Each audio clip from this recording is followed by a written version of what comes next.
Hey, it's me again, and I want to once again talk about creating something with something totally else, as I did with the plastic bag examples before. This time I want to use a vocal and turn it into something totally else.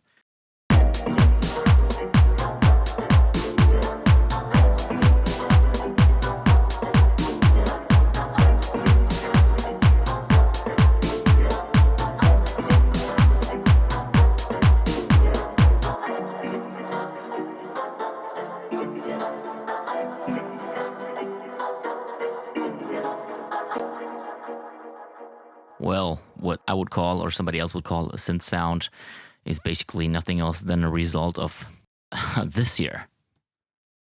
These are random vocals I'm recording for this test, and I will apply some effects and cut them apart. I did this recording just to demonstrate you that, once again, I can use anything, tweak it, and create something totally else. Once again, the result.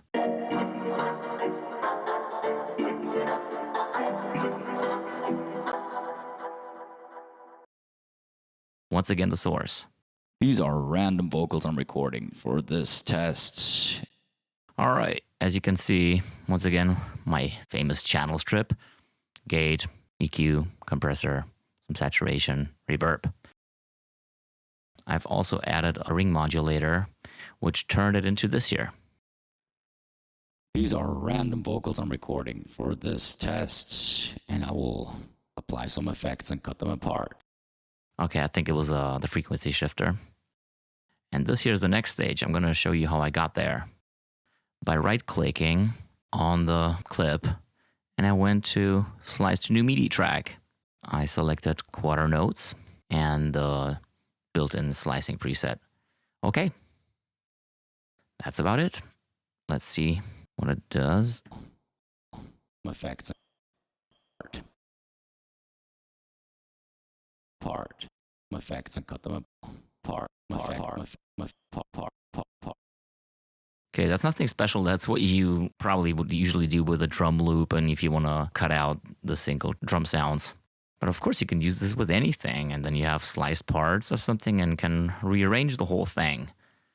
Here it is originally, and let me turn off every effect I have applied on there.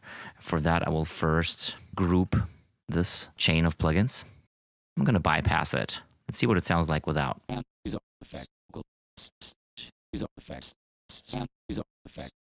You can see it comes from there. These are random vocals I'm recording. That's pretty obvious, right? I made some heavy use of effects here, which is definitely important for these kind of things. Okay, I'm going to go through each and every one, and let me first disable all these.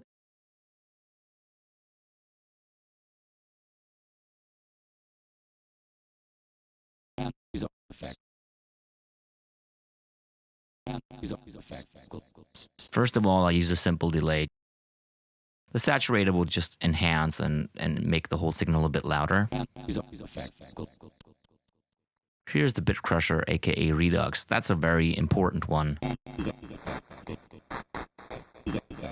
It will twist the whole thing into more synthesized sound in general. Grain delay for widening and bringing the whole sound to another level. Here's the auto filter with some LFO applied.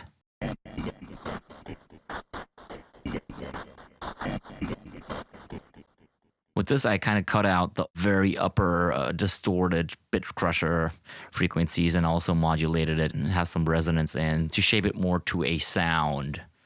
I applied another auto filter, which does a similar thing just with a high pass instead of a low pass. You can hear it really resonating in the lower mids or in the mids.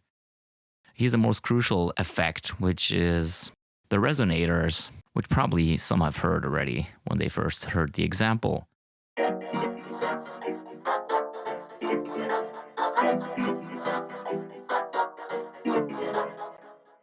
Which created this nice typical chord sound. To push things more back and make them a bit more flashy, ping pong delay.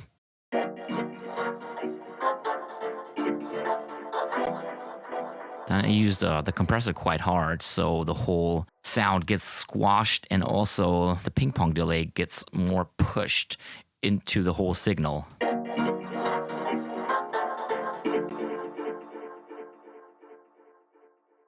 The reverb to soften everything and make everything more blended.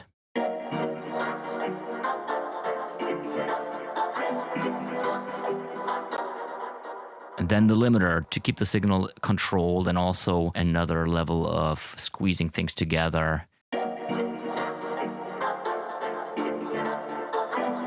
No, actually it's just keeping the transients in check. It's too soft to push the reverb up. And then very slight EQ, I cut a bit on the upper mids, and I boosted a little bit of the upper bass.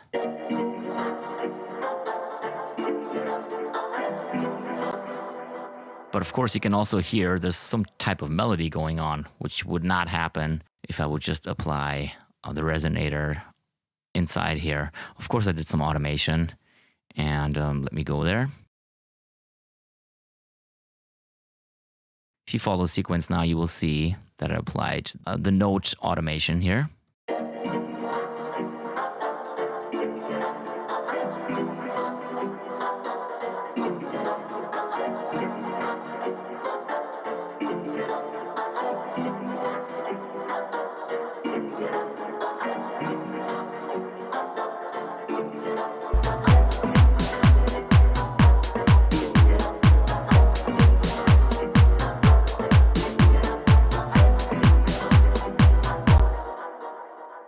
I hope this was a good example to show you that it's all in your mind, and you don't need super exotic plugins to create some really out of this world effects.